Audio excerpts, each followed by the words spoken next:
Here we go. We are now in session.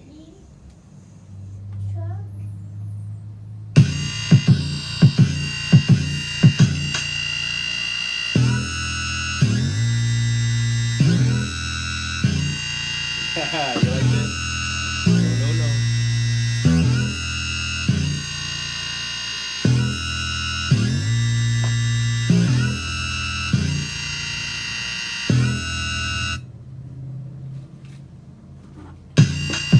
Yeah.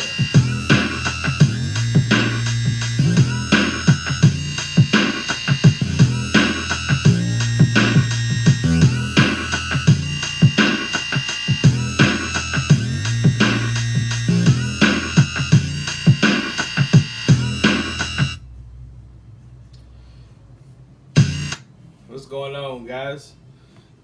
Boy, it's Marco Matt. This is my first show, my first ever podcast. So bear with me on this journey. I'm gonna take my beautiful son Jackson with me. He's only 2 years old. I'm gonna get him into the streaming world. I was like, better start him early. But he's looking at, cars and trucks driving up and down the street from the window. So he'll be back to us shortly, I'm sure, when his soda gets empty or he need to change a diaper.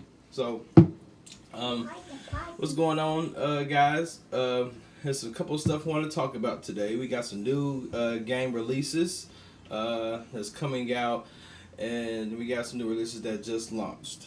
Okay, we're gonna talk about Titanfall 2. We're gonna talk about Skyrim Remastered. We're gonna talk about Call of Duty Infinite Warfare and Call of Duty Modern Warfare Remastered. There's a lot of warfare going on. Then we're going to talk about Dishonored 2. That's getting ready to come out on the 11th. Watch Dogs 2. And Final Fantasy 15. Fans been long waiting for this. So this is going to be an amazing podcast today. I'm also going to talk about the console world and what's killing it, because compared to the Xbox 360 and PlayStation 3 when it came out, it's like the new generation of consoles. And then Nintendo Wii when it first launched, oh my goodness, with Wii Sports, it was like an amazing generation of in the gaming industry. And then around this generation, it's taking a halt, and I'm gonna tell you why, and I'm gonna tell you what can the industry do to fix it. I'm spreading the word. So let's get it on, shall we? First, let's talk about what's killing the console gaming. Most of the stuff I talk about, I'll pull off of articles that I get on my MacBook Pro here. I got this off of an article on The Grunge, which is grunge.com.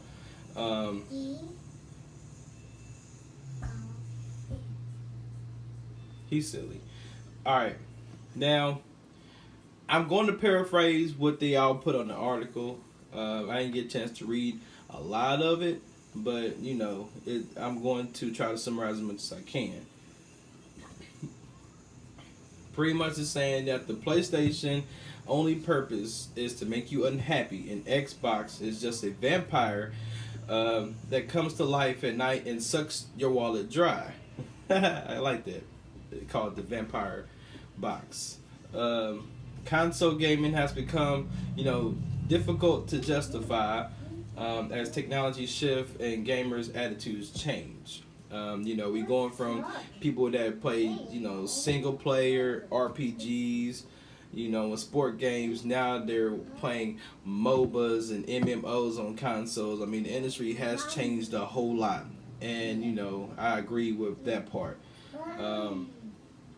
It said your consoles are now showing signs of fading into whatever comes next. So, what's really killing the lovable old console? And I'm going to give you some reasons why it's dying. Number one, and I agree with this 100%, it is the season passes. Okay? I just say that if there's one great evil in the world of modern gaming, it's the season pass. Thank you, buddy. So smart. Um, while paid downloadable content, or what they call DLC, often adds opportunities to make your games a little more interesting.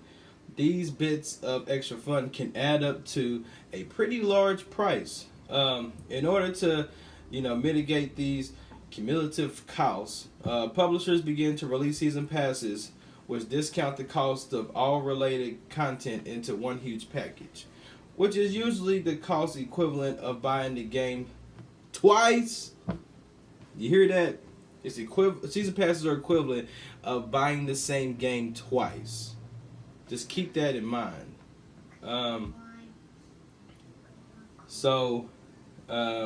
Another thing, lots of publishers started, selling season passes without fully disclosing what's actually coming out.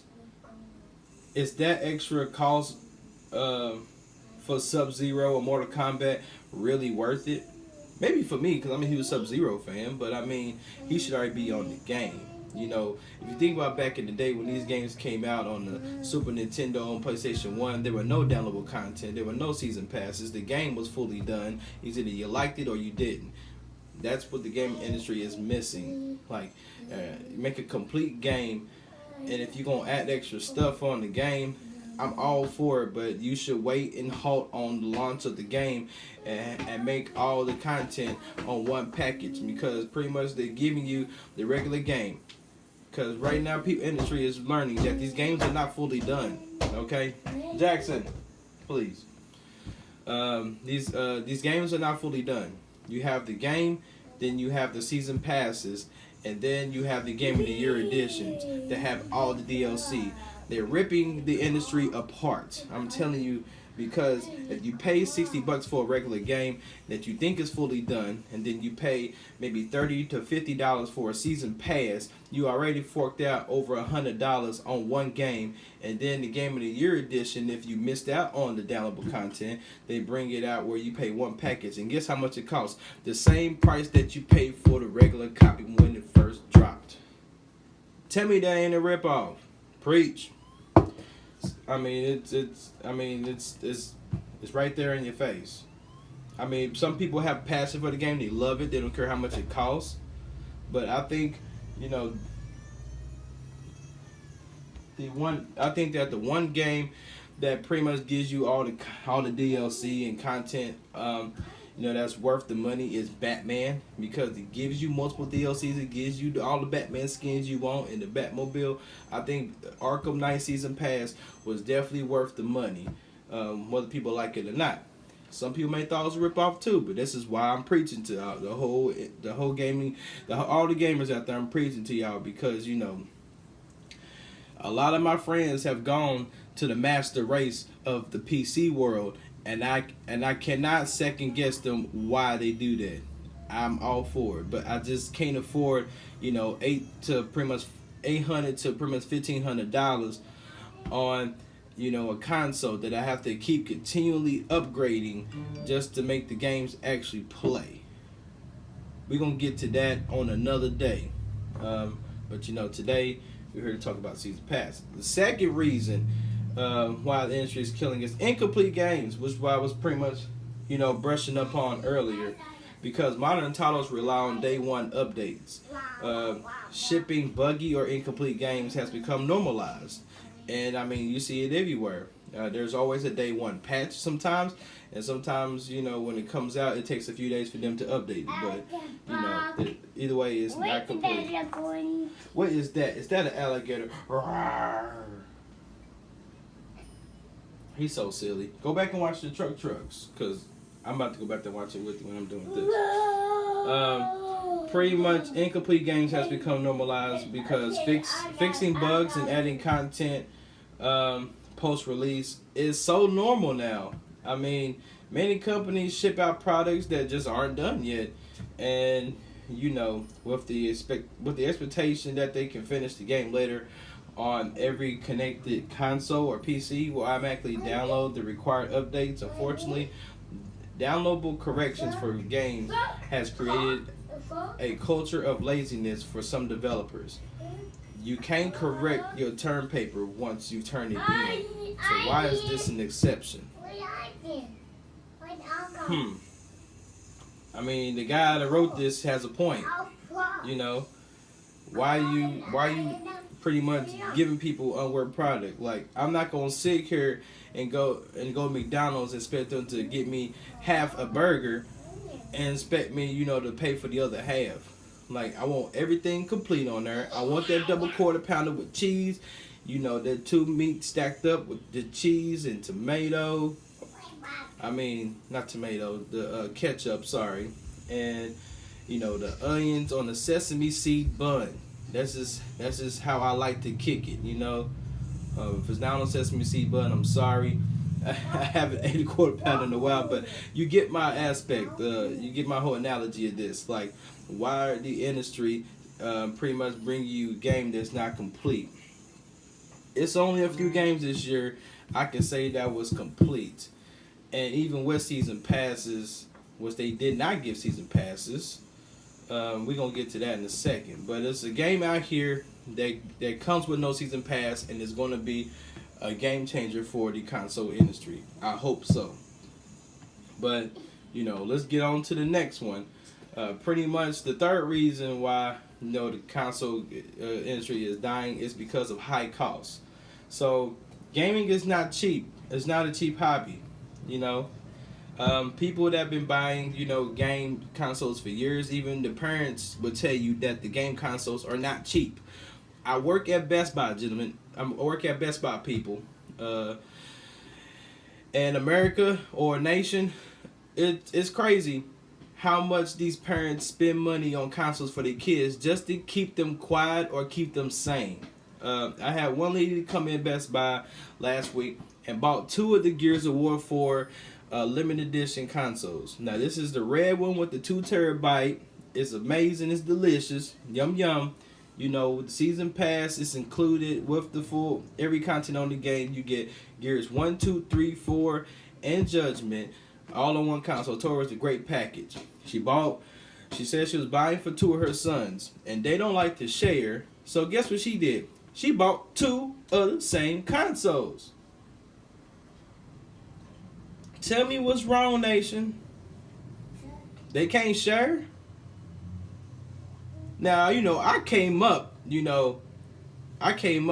the middle class neighborhood, it wasn't much poverty or nothing like that, but I know how to share. Even if I didn't have a big brother or anything like that. I ain't had no siblings that play video games but me, but I pretty much had cousins and I had friends, I went over to their house and played games with them. That's what the industry is missing, a community. People used to go to other people's houses and be like, hey, yo, Johnny got that new Madden, let's go over there and play it, and we'll play Madden the whole night. He got NBA Live, let's play that. We go over a friend's house and play the game. That's the experience. You get that. It's pretty much like going to a store and playing a demo, except for this is a complete game. So, this is one of those things like, the industry is missing that too. A lot of, on the couch co-op play, like Borderlands and Diablo type, or the old Halo 3 where you can play with 4 people on the campaign. Like, this is what the industry is missing. This is why we're glued to one person on the console playing online. The industry is making it to where your friend has to buy another console. Your friend has to get an online membership just to talk to you and play games with you. It's no more of like, Johnny, come over to the house and let's knock out this campaign on Gears of War. It's pretty much gone all single player for most of the games, and that's what's killing the industry too. Preach. So back to the subject.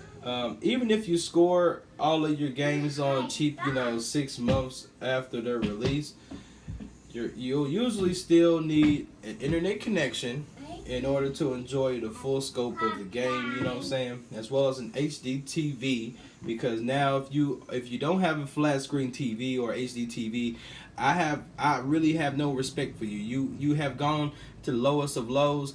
You can easily buy an HD TV now for about $150. If you can't afford that, okay, my bad. I don't want to pass up judgment because I've been that road before. You know, no job, no money. I've been there, but I mean, that's when you gotta change your life. Like everybody in the world has gone HD now, so if you haven't turned HD yet, you are pretty much in the past way too far. Like this is the future, HD, and then everything's gone 4K now. So you know everything is now 4K. You haven't even touched HD yet. You probably six to 10 generations behind. Trust me on this. You need to get up with the world, or you're gonna be lost forever. Preach. If you break your controller and in the excitement of new rage, there's another $50 tacked on to the experience. If you want to, what is it? Yeah. Yes.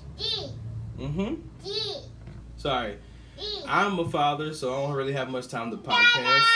But, you know, my son is going to be around. If you think he a nuisance, then you don't have children. I'm sorry. But, you know, I love him, and I want him to share this journey with me. And I want all of y'all to share this journey with me. You know, back to my subject. Like, if you break a controller, that's another $50 tacked onto the experience, okay? And if you want to really experience the full breadth of the game, you should have picked up the limited edition box set months ago, as well as pay another $50 for DLC. It adds up quickly, but as many gamers say, at least it's not crack. I mean, crack has its prices too. And it just depends. How good is the crack? Let me quit. But, you know, at least it ain't doing drugs, but it's pretty much dealing. Alright. No backward compatibility. Which Xbox has changed that. And that's why I encourage people to buy Xbox Ones. Because it gives you the option of backwards compatibility. But, you know, PlayStation's not doing that. Come on, Sony. Nobody wants to stream games and pay for it. They already had it, 5 fucking years ago. Wake up, Sony. We don't do that in America. Did we mention that gaming consoles are expensive too? You know? Like the PS4 Pro coming out on the 10th of this month, and it's going to be I think $400. Then you have, the Xbox One S starts off at $349. Then if you want to get the older console, because you don't have 4K TV, it's going to be at least $300. No, $200. Sorry, it's $200. Should be. If you want to get like the cheap 500 gig, and then the 1 terabyte should be like maybe, $250 or $300. Either way, Xbox is going to be the cheapest way to game, and you will have the largest library of games. The Xbox will always give you the largest library of games. That's why I always say you're going to get your money's worth with Xbox. PlayStation fans, I know y'all are very loyal, and y'all helped y'all console, kick Xbox ass. But honestly, what exclusives are y'all still playing today? I know people that still play Halo 5 till today. Gears of War 4 just came out. I know people are loyal to that because it's the highest rated Xbox exclusive game out right now. Forza people preach. Forza Horizon 3 or the Forza Motorsports. I mean, can you top that, Sony? Gran Turismo? I mean, the Gran Turismo franchise, I like the franchise, don't get me wrong. But you make me wait too damn long to play a game. I mean, you make me wait maybe, 4 or 5 years? I mean, it's crazy. I mean, it's not like you building a GTA world, you're building a fucking racing game. Like, if Turn 10 can make a game in 2 years and have higher ratings than you, something is wrong. But, get Gran Turismo Sport, if you're a PlayStation fan. I'm sure this one is what the fans been waiting for. Because Gran Turismo 6 should have been on PS4. We going to talk about that another day. But pretty much, when you're dropping a few hundred, on a new system to play the newest Call of Duty, you reasonably expect that your PlayStation 4 will play older PlayStation games, right? But you be wrong. While some consoles support the games of their ancestors, it's becoming even more rare that you can enjoy your classic games without keeping your older systems around. And then you just have an unholy fire trap of wires and power strips. Um, if you're gaming on a PC, this is rarely an issue because some ultra nerd somewhere has already made a patch between your OS and never and whatever your old game needs loading up on a Windows 3.1 game on the Yosemite MacBook. That was a lot to grasp. It's PC world, you can just do whatever. But, you know, it's just crazy how PlayStation has no backwards compatibility. It did not mention anything about the Xbox. So Microsoft, you off the hook with this part. Now, PC gaming specs. People playing on PCs are operating at the peak of human accomplishment when it comes to video games. Just think of what he just said right there. People that are playing PCs are operating at the peak of human accomplishment when it comes to video games. Your Xbox One and PS4 are sweet, but compared to the PC, you might as well be chilling on your ColecoVision, whatever that is. Then he also says everyone has seen game mods on YouTube that look like a high-def video of an actual alien planet, or like someone brought a GoPro to World War One. But none of that is possible on your console. Even though it's exclusively dedicated to gaming, that still doesn't mean that it's the best at what it does. Now, Bethesda, preach, has put us on modifications for Fallout 4 and Skyrim. Hopefully the industry may come around and say, you know what, we're going to support modifications on all consoles and PC. There is hope, Xbox. PlayStation, maybe not. Think about that. If your kid likes to customize stuff, you know, Minecraft, Microsoft owns Minecraft. Think of that. They know what people like. They know what people want to play. Sony, on the other hand, all they care about, of course, Xbox do too. Don't get me wrong, Xbox is greedy, but I'd rather have a console that don't have a headset in the box than you give me a shitty earbud that I can pretty much plug a gummy, JVC into.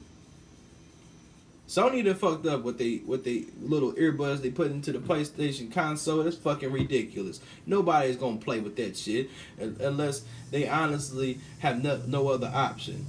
I tried it when I first got it, and I was playing the Destiny beta. This is how long ago it was. Destiny beta, before Destiny even came out.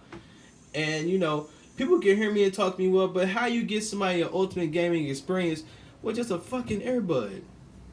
I can see if I'm going for a jog and I got a Vita, but or who jogs with a Vita? I mean, I say if I go out and take a break and want to play my Vita, for about 30, 40 minutes, that's cool. But not a fucking console. Preach. All right, you know what? I'm done with that. I'm done. Next one is lack of customization. What's the other problem with your console is that it's pretty much stuck with whatever it's been given at birth. Unless you're a daring modder, you're probably not going to crack open your PlayStation unless you're surgically implanting a new hard drive to handle all your Assassin's Creed wallpapers. He funny. Consoles are not devices that are meant to be easily customized. If you're gaming on a PC, your only limit is available technology. Think about that. Your only limit is available technology on the PC. I'm not trying to lure people into the PC world, but I mean, there's no negativity about that. Your only limit is available technology. Alright, anyways, when you can swap out hard drives, RAM, and graphic cards that easily, you'll always be at the top of your game. You're going to pay a pretty penny, but hey, it's better than buying another $400 console once you just upgrade a graphics card. Okay, I may go to PC now.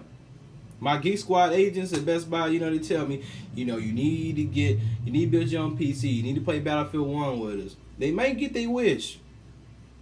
I'm still thinking, though. Still thinking. We almost there.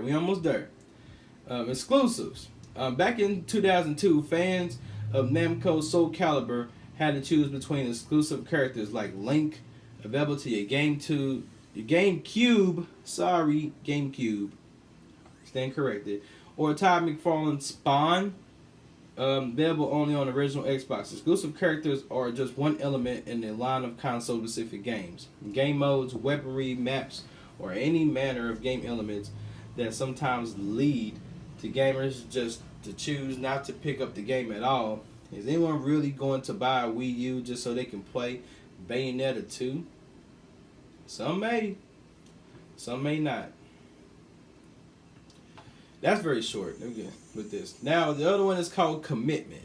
Now, as consoles become more powerful, games are becoming larger. We've gone from an open continent to open cosmos in the span of a few years. And that scale of gaming requires some real dedication. Unfortunately, adults with jobs and bills like me and stuff don't always have the time and energy to set aside for explore a game the size of Mars and open op for a casual match 3 gamers can be played on the train or toilet. Yeah, I really don't have time to play games like I used to. I agree. They're enough to get a cheap DLC, free fix, and still get enough sleep at night without the obligation of completely leveling up or saving the world. Why people buy Call of Duty mostly? Because the game is short, you can play it quick, and you don't have time to explore. Like people just play, a couple matches of Call of Duty for like 2 hours, then they out doing whatever. I mean, that's why Call of Duty is the best-selling, game. It's like that, That's why it sells more than Fallout. Fallout's a great game, but nobody has time to explore that world. Sad to say, but it's true. The other one is whiners. I'm one of them that whine. I will admit that. Gamers are a vocal bunch. Hop into the comments of any YouTube trailer or Facebook content and announcement, and you'll be facing some of the most violent, angry comments available with this side of a presidential campaign. Every step forward that a game makes, there will be a few thousand internet savvy geeks there to tell the publisher why they're wrong and deserve painful deaths. Ask Hideo Kojima, poor thing. One of my favorite developers ever. People still give him death threats. Come at me, bruh. Come at me. Don't come at the guy that made Metal Gear. Come at me. He the reason why I bought a PlayStation 3. And the PlayStation 1. And PlayStation 2. We ain't gonna talk about that. He's done with, Konami, so it's another thing. But the culture surrounding gaming is increasingly toxic for hundreds of psychological reasons that are too troubling to explore in one paragraph. If you want to enjoy console gaming, stay out of the comment section. True. The last part I want to talk about is disappointment. It's a huge factor in the slow death of console gaming. Consoles game costs upwards of $50 to $60 unless you get a Gamers Club membership at Best Buy. It's $47.99. Not bad, huh? Close to $50 though, but still a little bit less. Come with the baggage of years of promises given during prolonged and transparent development phases, and it's only 1 in 100 games that truly ends up being great. If you're a casual gamer, you download a game for free, play it until you're sick of it, and delete it. Because expectations are tied to how much you pay for something, it's nearly impossible to escape a console game without some sense of disappointment. That's kind of true. I mean, if you want to compare this, okay, listen to me, nation. You pay $60 for Grand Theft Auto. You get a complete package game. Everything that they added to Grand Theft Auto afterwards has just been extra stuff. I mean, of course, you wait on heist mode, but that's like my bad. When heist mode came out, I believe it was free. Um, but Grand Theft Auto give you the best of both worlds when it comes to single player, multiplayer, co-op, blase blase. So that's a complete $60 game.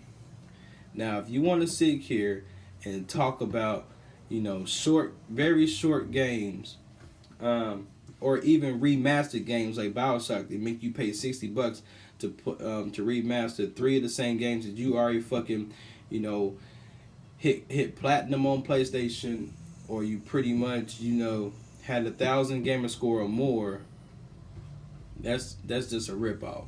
And I mean, some of these games that you pay $60 for don't give you none of the content. Like Far Cry Primal, it was a great game, but now we live in a world where if you don't have single player, multiplayer, and co-op elements into your game, it's going to get short lived, and it's going to get we're gonna go right back into either GameStop or Best Buy, somebody's hands, or it's just gonna be collecting dust. That's why people still play GTA. That's why Call of Duty gives you campaign multiplayer and zombies. I get that. That's your $60 value because you're getting more than just one game. And Witcher gives you all kinds of content.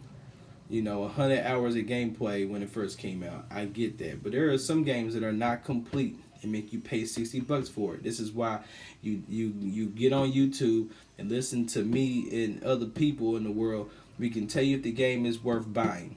We are here to help you save money on video games and not waste your time. So, this is my first podcast. I hope I did an excellent job. If not, I will work on it. There's more to come. I want to get sponsors. So if you know any good sponsors, feel free to comment below on my YouTube page. I do have a Facebook that I'm going to make specifically for this. I'm still in the works of building websites and everything, so everything is up and coming. I just need to make time to do it. I'm a very busy man. I'm going back to school, working full time, and being a dad. The dream is real, though. I want to the Podcast Nation to know my name and and see what I do. I appreciate everything. Just want you to know that from bottom of my heart. I didn't have time today to talk about DLCs, but I can go over it briefly. The game that I was talking about that's worth your money this holiday is Titanfall 2. There's no season passes for Titanfall 2. All the DLC and extra content is going to be free. All you gotta do is buy Mountain Dew and Doritos because you get double XP, and also unlock Coliseum mode. Also, you can get it at Buffalo Wild Wings. So Titanfall 2 is my pick for the game, the shooter to get this holiday. Racing, of course, is Forza Horizon 3. It's already out. If you want to get Call of Duty Infinite Warfare just to play Call of Duty Modern Warfare Remastered, it would be worth it. But Infinite Warfare, maybe not so much. But that's how Infinity War suckers you in to getting the Infinite Warfare copy. It's not that bad, but if you're a Call of Duty fan, you're gonna get it anyway. If not, then save your money and get Titanfall 2, or get Battlefield 1, which is a big blockbuster hit. It's great. I mean, anyone tell you about Battlefield 1 being bad, they probably just don't like the guns, because the game looks amazing.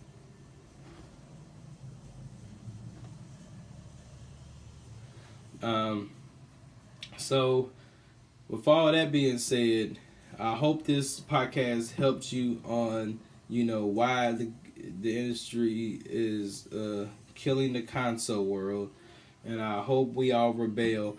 Xbox is the only one that's listening to us and making doing something about it.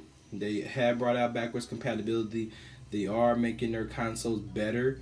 With the Xbox One S, HDR, 4K, 40% smaller. Power Brick is built into the console, and then Project Scorpio is supposed to be the real deal for next year. So, you search Project Scorpio, you can understand what I'm talking about. It's going to be the real deal. Microsoft is doing their job. Sony, on the other hand, I I don't know. They're just hoping for God of War to be amazing. That's one reason why people will keep the console. And then, I mean, No Man's Sky was a bust. Um, so that tells you that Sony is just desperate to get exclusives. Um, Microsoft, every exclusive that they've had, has held their own weight. So I'm telling you this as a hardcore gamer for the past 11 years. Xbox has not let me down. The only thing they let me down on is messing up the party chat, which they kind of fixed. I have no problems since then, but when it first came out, that was the only issue. But they have fixed it. I'm waiting for more backward compatibility games to come and all other things. But my name is Marco Matic. Thank you for listening to me, and I hope you guys have a wonderful day. I'm going to end y'all on this note, and I'm going to play the song for a little bit.